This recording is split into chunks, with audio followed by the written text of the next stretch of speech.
An electric dipole is formed by two equal and opposite charges with separation d. The charges have same mass. It is kept in uniform electric field. It is slightly rotated from its equilibrium orientation than the angular frequency, right? So क्या किया भाई कि आपने एक electric dipole को एक uniform electric field में रखा, ठीक,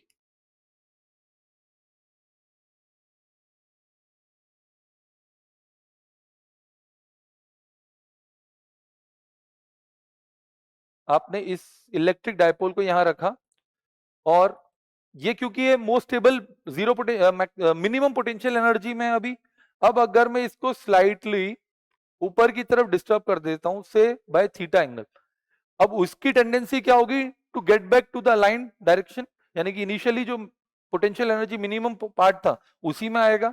तो इसमें फिर से क्या लगेगा, एक टॉर्क एक्ट करेगा, एंड फॉर दैट टॉर्क अगर हम बात करें,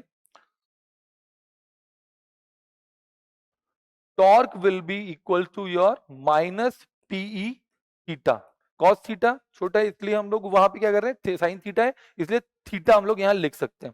now torque is nothing but I alpha equals to minus PE, alpha is nothing but minus PE by I, यहां पर आप ये लिख सकते हैं। और अल्फा क्या होता है, अल्फा को हम लोग किस तरीके से लिख सकते हैं, अल्फा इज क्या लिख सकते हैं हम लोग अल्फा को, अल्फा हमारे पास आया, अल्फा जो हमारे पास आ रहा है, अल्फा हमारे पास आ रहा है minus P by I into theta. Now see this quantity is considered as omega square,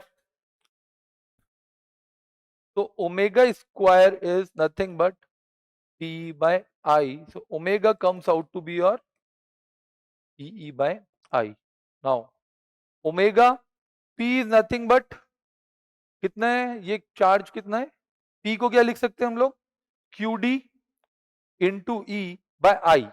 moment of inertia of a dipole is nothing but M D square by two. तो जो आपके पास फाइनल आंसर आपके पास omega के लिए आता है that is your 2QE by M D,